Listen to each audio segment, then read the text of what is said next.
Yeah, hi, Graham. This is Linda, the manager. Denise? Yes. I've got a little girl here with a tall gentleman, and she looks so much like that Shasta. Okay. Are they still in the building? Yeah, they're at table 20. And can you describe the male to me? He is probably, how tall is he? Oh, boy. Boy, probably 6'3". Okay. Really slim. Okay. Dark hair? Yeah, curly. The hat on. And, I'm sorry, table 20? Uh-huh. It's all the way in the back of this one. All right. You know, and we're not sure. You know, she looks so much like her, and I just... All right.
Duncan is a registered sex offender with a lengthy criminal past. We know he has a history as far back as 1980 of rape in Pierce County, Washington.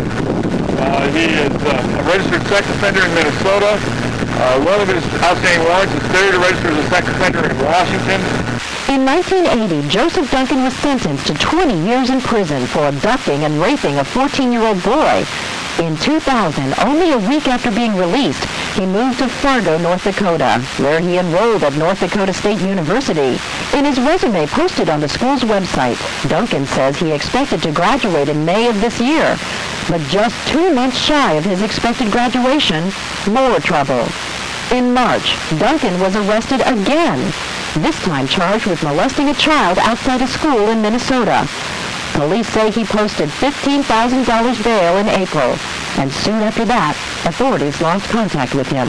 That is, until a group of observant Denny's patrons and employees in Coeur d'Alene, Idaho recognized a missing little girl and helped lead police to Duncan.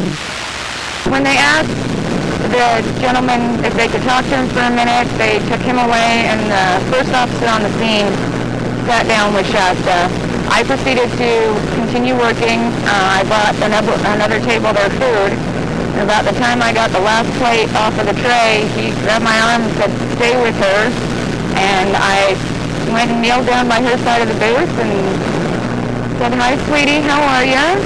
And she didn't say anything. I said, "Honey, what's your name?" And she said, "Shasta Groney," and started crying. And I couldn't help myself. I picked her straight up and just held her.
Duncan had a history, a violent history, filled with sexual deviancy. Detective Ed Troyer is with the Sheriff's Office in Tacoma. When we heard his name was associated with this situation and we looked at his background, we weren't surprised. We weren't surprised. It's a heinous crime, but he'd already committed heinous crimes, and pretty much everybody in the system stated he was going to do it again. According to police records, when Duncan was just 15 years old, he led police on a high-speed chase, ramming into a police car. At 16, he broke into a house, stole 4 guns, and then beat, burned, and raped a 14-year-old boy at gunpoint. He did a lot of things on top of just the rape. And this type of activity that goes along with this makes us somebody without a conscience, somebody that's very dangerous and basically sociopathic. As part of a plea agreement, other charges were dropped, and Duncan pled guilty to rape in the first degree. The 16-year-old was given a suspended sentence when he agreed to enter a sex offender program at the Western States Psychiatric Hospital. Back in Washington State, Duncan made a number of shocking confessions. He claimed to have committed at least 13 rapes, sometimes binding his victims. He later recanted those stories, saying he'd made them up, but his doctors were worried. They said Duncan refused to change his sexually deviant behavior, so they sent him back to jail, where he refused treatment. And then, after 14 years behind bars, they paroled him and put him back on the street. He was just a dangerous boy who received no treatment, didn't play along with the program, waited his years out, and was released as a dangerous man.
"5 days before the Idaho murders, Duncan wrote in his weblog, May 11, all those years I dreamed of getting out and getting even.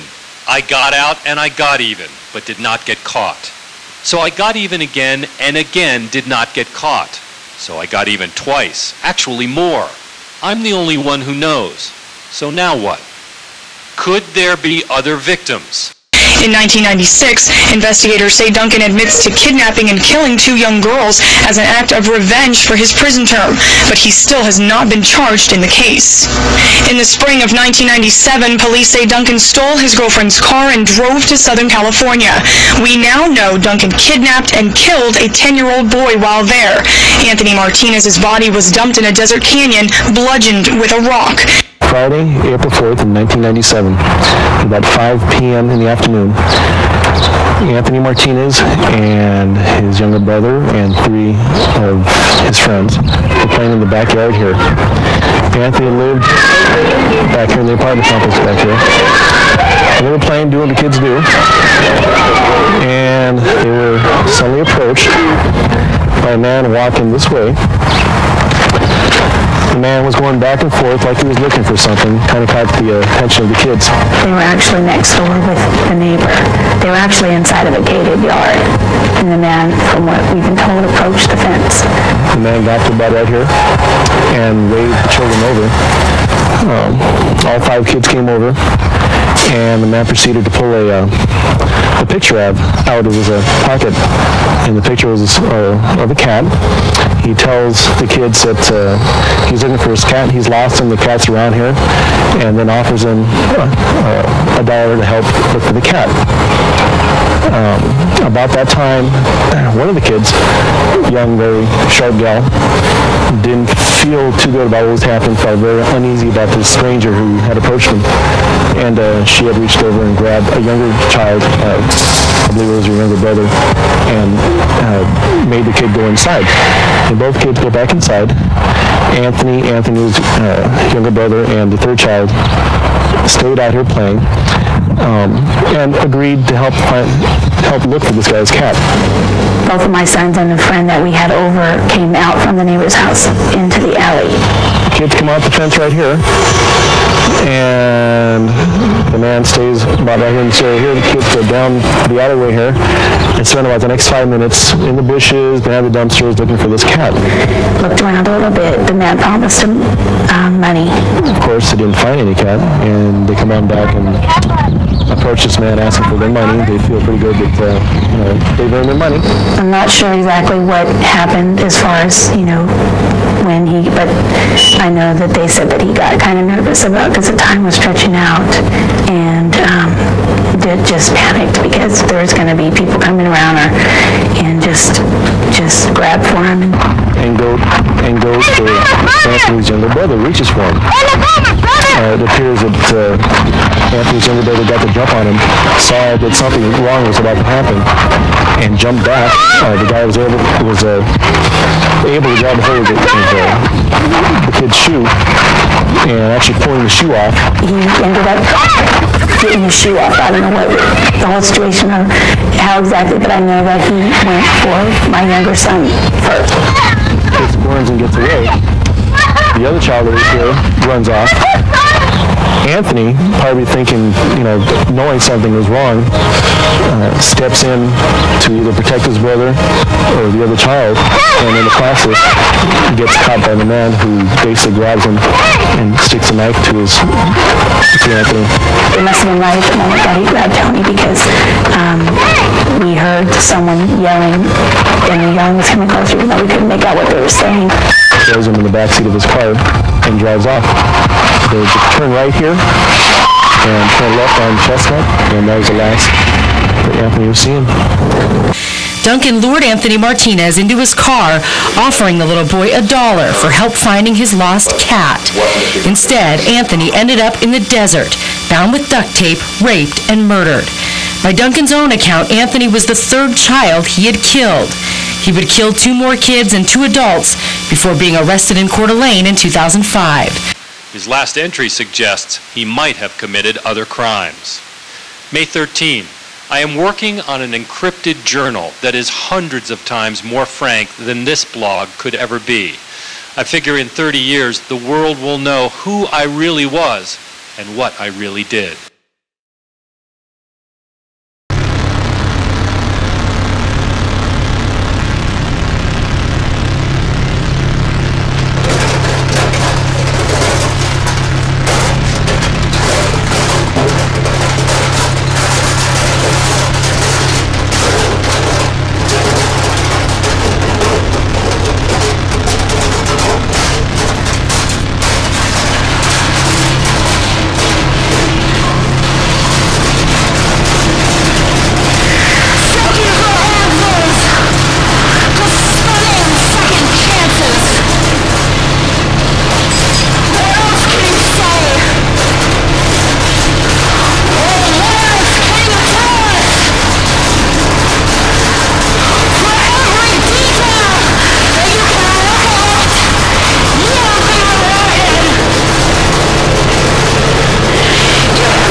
She had actually come into the room and woke us up and said that there's a man here that doesn't want us to be here. And when I went into the living room, I had seen Joseph Duncan. He was very protected and in all black.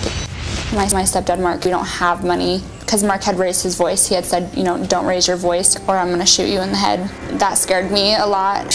I remember hearing my mom, like she went to go yell, but didn't have the time to.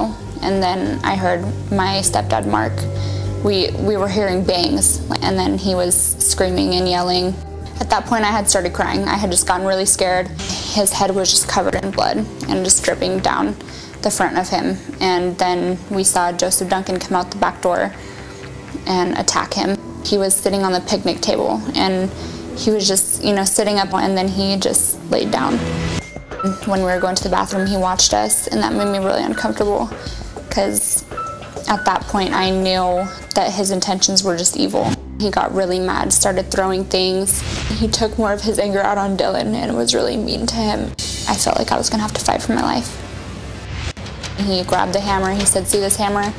And we said, yeah, and he was like, this is the hammer that I murdered your mom and your stepdad and your brother with. And he was like, they're not alive and you're never gonna see them again.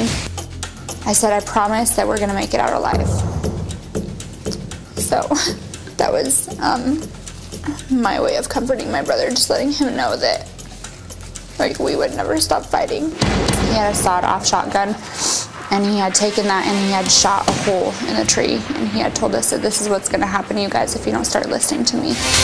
It felt like forever, you know, waking up every day not knowing if you're gonna be alive the next. Did Duncan ever threaten to kill you? He did on several occasions. If we didn't, you know, do what he said, he just went ballistic pretty much. He put us into the red Jeep and he proceeded to do nasty, horrible things to us. If me and Dylan ever seemed more interested in each other and what each other was doing, and we weren't showing interest in him, he would get very upset. He took more of his anger out on Dylan and was really mean to him and just beat him up and, you know, just stuff like that. And so I think after a certain amount of time, Dylan had started to lose hope that it was going to turn out good for him. So I kind of, instead of taking like the little sister role and having him comfort me, I kind of took that over and just ensured him all the time that he was strong and that we'd make it through it. I would ask Joseph Duncan questions about his life, would ask him about his family, and, you know, ask questions like, you know, could I meet them one day? And he did start to be more nice to us. Like, there was a couple of times where he was like, I'm going to take you home. And so for me, that was like a good, dear Dad, I miss you very much. And me and Dylan know what happened to Mom, Mark, and Slade, and we both feel very sorry for them. And we both miss you and Jesse and Vance, and we might see you guys again. But I think that that was like another way to confuse us, because he just wanted us to believe that there was a chance that we would live or that we'd get out safe. This is what the old mining cabin looked like in October 2005, 3 months after Duncan made his torturous video here of 9-year-old Dylan. We learned today just how much torture actually took place. Jurors in this case saw 3 videos shot inside this cabin, 2 showing Duncan sexually abusing Dylan. Then a third, decidedly more graphic. Before anything takes place, Duncan says, God, this child, this boy, does not deserve to die. Then Duncan hangs Dylan from a beam in the center of the cabin for his own sexual gratification. Several minutes later, Duncan brings Dylan down, the young boy, barely alive. Duncan shouts, listen, boy, I just saved you. I saved your soul, okay? Dylan, in obvious pain, cries and prays, while Duncan sings and continues to rant. He says, God, what is going on here? I don't understand. I'm getting sick of your games. To Dylan, he says, the devil is here, boy. The devil is a lot like a god. The devil knows everything. The devil sees everything. The devil likes to watch children suffer and cry. Finally, Duncan tells Dylan he's going to take him to the hospital. He tells him his dad will be there when he wakes up. The tape ends with Duncan carrying Dylan out of the cabin. All of a sudden, I just heard this loud bang. I was just frozen. Like, I didn't know what to do, and Joseph Duncan walked up to him with the gun, and he was like, no, please don't. I couldn't even say anything. Like, I couldn't scream. I just didn't even know what to do. And so he came up to me, and Joseph Duncan was crying. He said it was an accident. He didn't mean to. I didn't know what the first shot was, but I knew that the second time was on purpose. He said that he did it so that Dylan wouldn't have to feel pain. So I was just confused, and I remember, like, I think for about a week I just didn't talk. I couldn't talk. I couldn't say anything. I was just frozen. He was like, how do you want to die? And he was like, just like, you have the choice to be strangled, or you have the choice to be shot like your brother, and that one's gonna be quicker. Like, you won't feel pain. I felt like if I had chose the strangulation, that I might have a chance to talk him out of what he was doing. And so he laid me on the ground and put a rope around my neck, and he just pulled it super, super tight. And I remember everything like going, it was like going white, kind of like black and white, and I just couldn't really see anything anymore. But I had worked up enough breath to say, please don't jet. I noticed that when I would use that name with him, it would like soften a little bit, like it would soften him. And he's like, what did you say? And he had let go, and everything was starting to come back, and I was just really dizzy. I said, please don't jet, and he started crying, and he was like, I can't do this. He had said that he wanted to take me home. He's like, I want to take you to meet my mom. Would you meet her? And I had said, yes, I'll meet your mom. He drove past my school, like my elementary school that I went to. He drove past one of my best friend's houses, and just I remember thinking like, okay, I can jump out right now and just go knock on her door and, you know, just beg her to help me. As you were driving into Coeur d'Alene, did you see the first missing billboard? Yeah, I remember seeing it, and I remember feeling sad because I had my brother's face on it and he wasn't with me anymore. I remember like thinking about how my family was, you know, probably looking for us. I was scared. I remember thinking that Joseph Duncan, he's so smart, and I was like, so even if they know that I'm with him, that maybe he will have an excuse and they'll just leave and they won't think that anything was wrong. You know, that's just my 8-year-old mind thinking. The cop had asked me what my name was, and I had looked at Joseph Duncan, and he said, you can tell him. So Joseph Duncan actually told me, you can tell him. And so I had, you know, said Shasta, and that's when he had, you know, told Joseph Duncan to stand up. And so it was just, after that happened, it was just almost like a sigh of relief. Police take Duncan outside.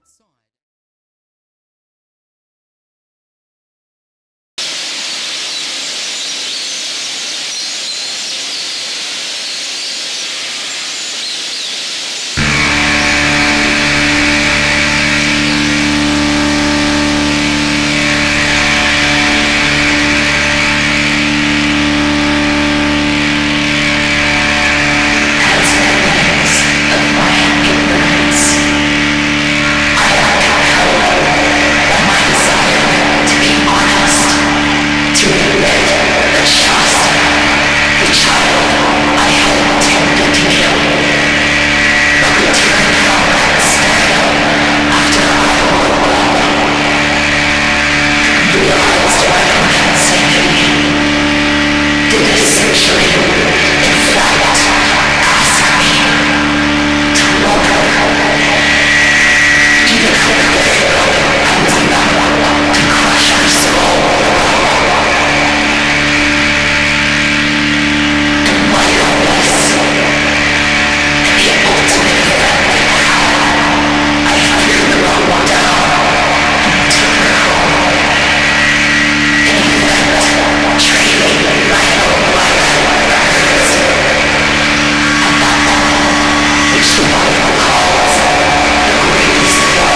remember just everything that happened with Joseph Duncan. I remember all that stuff because honestly, I don't think that however many years passed by, that's something that anybody could forget. It made me feel kind of bad inside because I felt like people were remembering me for what I had gone through, and I know that that's kind of inevitable, but I felt like they were trying to make us relive what happened to us as a family. Wherever I went, it was just, oh my God, it's Shasta Bernie. And I just kind of like, I'm a normal girl. Treat me like I'm a normal. Years and years that I slept feeling like what happened was my fault, like I could have done something to change what happened. As a kid, I felt really ashamed for what I had went through. You know, I had my innocence taken from me. I felt really ashamed about that, and for that, I didn't feel like I was a normal 8-year-old little girl, and I hated that. I hated it so much. I wanted to be everybody else but myself. When I was about 12, I think that's when I got drunk for my first time. Started smoking marijuana, meeting 12, I was hanging out with 17-year-olds, and just, I felt a lot better being with those people because I felt like those people didn't see me as that little girl. It was just kind of like, oh, Shasta, she'll get high with us, or she'll party with us, and that felt good to me, in a sense, for a long time. And then when I was 14, that was the first time that I had ever done methamphetamine, and that completely changed my life.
He's the person that took away my family and took away my innocence and everything, but I don't ever really think about him.